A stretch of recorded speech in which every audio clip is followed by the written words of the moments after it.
Hello and welcome to the Crystal Podcast on iCode Media.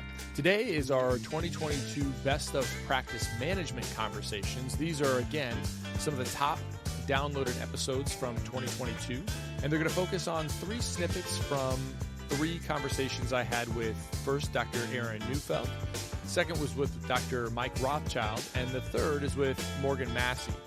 Please enjoy our conversations. If you would like to hear the entire episode or download the entire episode, we'll put that episode in today's show notes. As always, be sure to subscribe to the podcast, write a review, share it with your friends, and support those who support us.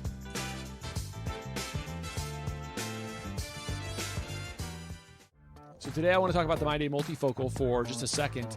It has been a really great thing in our practice for our patients who are presbyopes of all areas, but those tricky presbyopes are always the ones that are kind of emerging, where they don't want to give up any of their far away vision, but they're having some struggles up close. And so what the MyDay multifocal has been able to do for us is to allow those patients to transition into a multifocal more easily.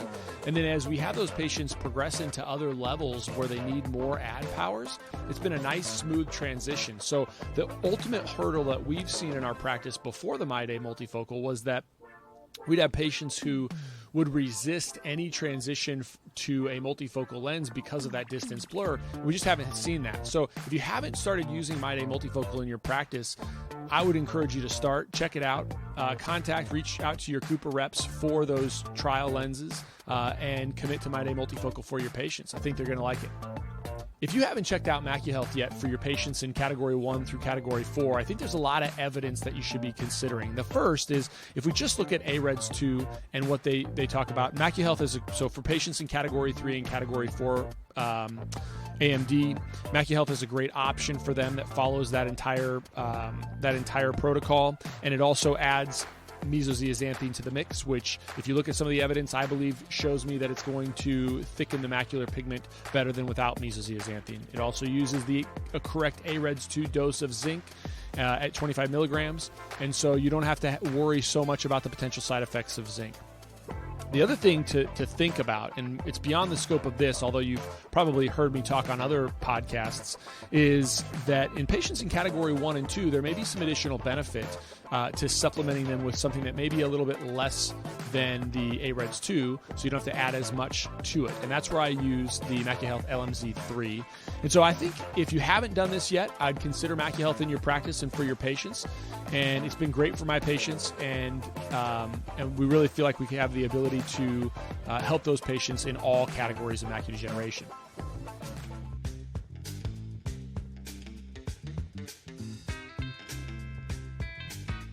My financial counseling was, hey, we got a financial package for you, and here's your loan. And I love my school, by the way. But what are they doing now? Is it different at private schools? I mean, mine was a fraction of what they're spending now. So what kind of financial guidance do they have in school? From what I've heard, I graduated in 2015, so it's been a few years since I've been out. But from what I've heard, it's pretty similar to when I was in school. I remember first day of school, first year, they gave us the whole cheeseburger talk, where a cheeseburger you purchase today is going to be worth 3 times as much in the future because you're using student loans. And that was as far as they basically got. That's we don't know. It could be 3 times. Exactly. Or it could be yeah. But yeah, that was pretty much all we got. And then, and then they're like, and then they're just like, okay, time to take out your student loans. Good luck. So that was pretty much it. And then, we had a good practice management class, but that was pretty much it. And really our goal is we're starting to reach out to schools a lot more now. We've extended our book out to quite a few schools, have it in the bookstore now. And we're just trying to do lectures, just trying to get the word out. And it doesn't need to be us per se. I just really hope that there is education that starts to build in each of these schools on finance. And I hope that it's coming from optometrists or optometry and not bringing in these financial advisors that just want to acquire clients. Because I know that does happen in schools, but that's a little bit different. Really just that solid foundational knowledge of how finance works. I just think it's vital. That's when you can really affect the most change, right? And schools have so many things that they need to teach, and they have to teach, to make practitioners safe and provide excellent care. And I think they do a wonderful job of that. I think they do the best job that can be done for primary eye care. And when I say primary eye care, I mean, prescribing medications and managing lots of eye diseases. I think that they do better than any other training program. But I do think there's got to be something else, because it doesn't, if I can get this much money to live, and it's all something I can push down the road, unless I'm really diligent, it's hard. And so those financial institutions are basically just awarding, my sense is they're telling you, they're giving you the speech, but they're saying, yeah, and it's $50,000 a year, or $60,000 a year, $80,000 a year. But it's fine. Just don't have the cheeseburger. It's like, come on, it's not the cheeseburger that's blowing our budget here. It's just not. It's the institution. And so I don't know a way around that. What do you think about? What are mechanisms that will drive the cost of education down, or allow us to figure out ways to make it more affordable so it doesn't stymie a profession? Yeah, that's a good question that we've kicked around quite a bit, and I wish I had a better answer. But it's a tough one, and I think if someone does come up with the answer, they're going to be very successful as a policymaker. But yeah, I mean, we give some advice to students when they're in school to kind of keep expenses down. Obviously, the tuition, not much we can do about that, but just limiting equipment costs and equipment purchases, just limiting everything you do in school, trying to work if you can, but obviously don't let that affect your schooling and your learning. All these things that you can reduce your debt while in school. It's actually kind of an overlooked concept, but it's important, because that's how you're building that debt in the first place, is by spending it those 4 years that you're in optometry school. So the more creative ways you can find to reduce that debt, you're going to be better off in the long run. So, but other than that, it's tough. It's tough. And I've heard that OD education's only going up. I was surprised to see how high it is from when I went to school, because I still like to think of myself as young, being 7 years out, and it's astronomically different than when I was there. Well, I think we've seen not too long ago. So. Of it. I mean, my sense, just listening to you talk, is that every single student right now in school, anybody that's listening to this, has to at least connect with you and have a plan for what that debt's going to look like and how much that debt is going to be. And I don't think they can trust their financial advisors at school. I will say that blatantly. I don't think it's because they have ill intent. It's because most of those financial advisors in most schools are not. They're not looking out for the profession. They're not looking out for the long-term, interests of the patient. They're looking out for, we want you to feel comfortable with this amount of money that this school costs. And because of that, then we're going to figure out a way for you to pay for that now. But we're going to try to have you do some other smart things. But, look, they're, and I don't blame the schools, but they're not going to say, look, this is a really expensive decision, and you're going to make $100,000 a year with $500,000 of debt. That's not a smart financial decision. They're just not going to say that. So I think I think students really need to reach out to groups like yourself specifically for other guidance to say, not that, is this a good investment? I think it is. I mean, if you make the right moves, it's a great investment. But you have to be, I think the people who are making right moves are making most of those right moves throughout school.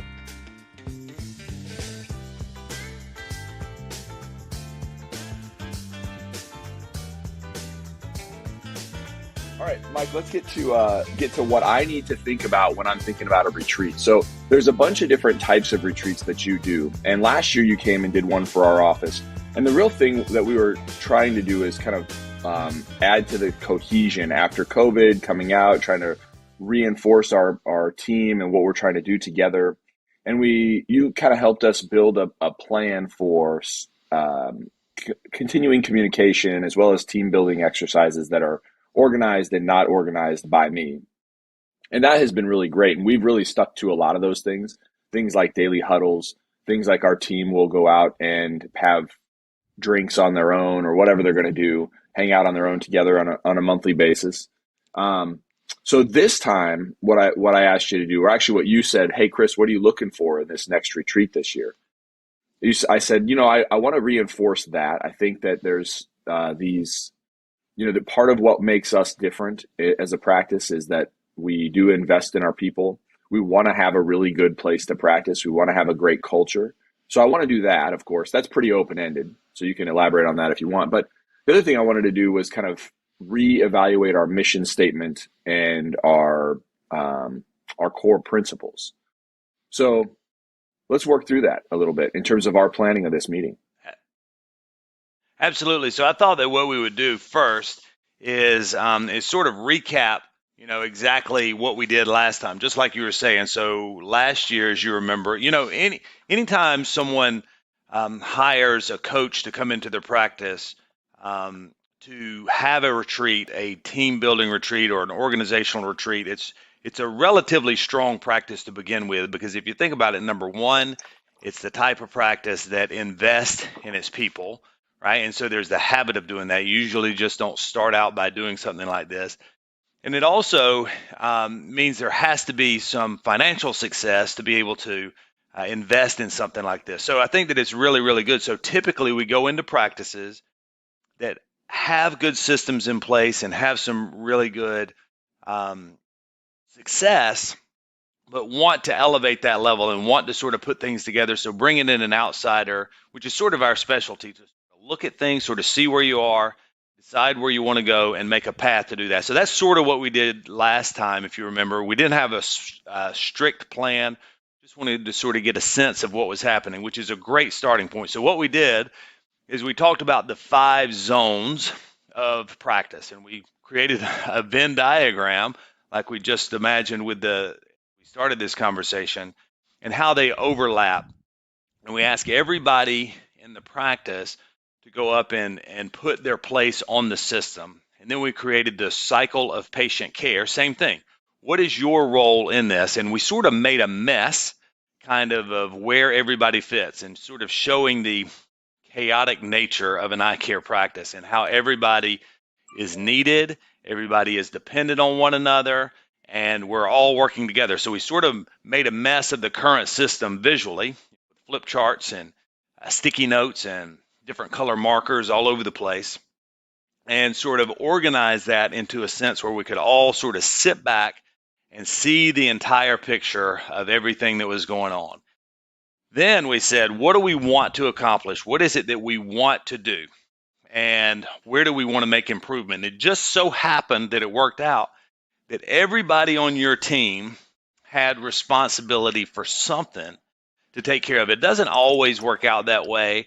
And it wasn't a perfect fit, but as it started to come together, we realized, look, almost everybody has something. Some people are being left out, so let's make sure everybody has something that they're accountable for.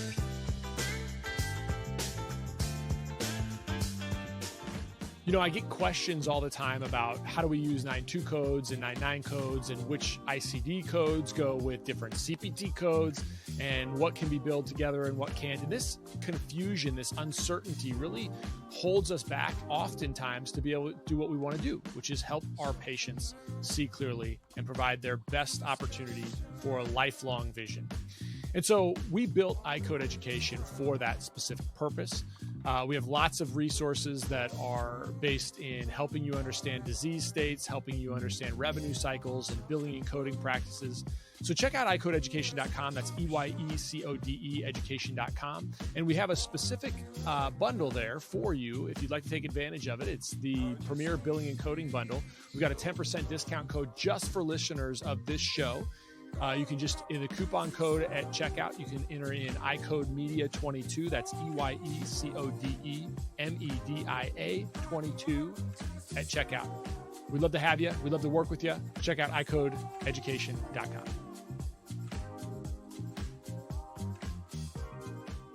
One of the challenging things with patients is when they invest in a really high quality pair of glasses and customized lenses, it can be challenging to keep those lenses clean, keep them scratch-free, smudge-free.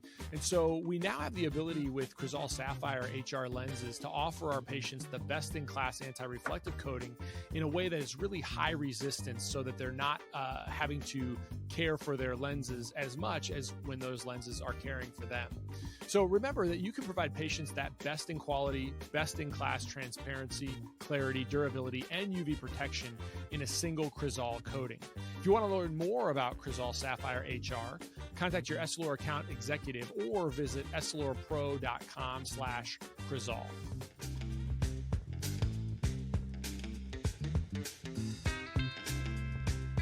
In your mind, is there like a time to have all those conversations? Like, does it have to be daily or weekly? Or in your experience with independent practices, is it daily? Is it weekly? Does it need to be formal? Because again, I'm trying to kind of solidify for those of us that don't do this well, or maybe do it well, but aren't aware that we do it well. Because I know that there's listeners of both types. How much structure has to be involved in that, and when do we take those opportunities to have the conversations with people? Yeah, I think any moment that you have the opportunity to connect with your staff, the better. That those are trust building opportunities, ways that you can build trust and rapport and connection, relationship, and that's really the foundation of how well your leadership and coaching is going to be received overall. So my guidance would be, how often are you connecting with your staff at all levels within your practice, right? Are you taking the time you need to just check in with them? How is your weekend going? How is everything going with your workload and whatnot? Because the more that you can have those more informal conversations, then when you have to tackle some of the more challenging coaching conversations, you have that baseline rapport and trust already established, right? So you asked about how frequently should we be having these coaching type conversations. Really, our thought is that coaching is outcomes based. So you don't walk into your office and say, I'm going to have 5 different conversations around setting expectations today and just do that, because that's not going to resonate with everyone. But the more that you're checking in organically with your staff members, you can get a sense of, are they doing the job well? Do they need some corrective action? Do they have some aspirations for where they want to go in the future, right? So you can take an outcomes-based approach on how frequently you need to have those conversations with them anyway. Do you think that there's something that that like leaders do that will make it harder to have a connection? Like, is there this thing that a lot of people will do that just puts a barrier between having an organic conversation with people that is hard to build trust around?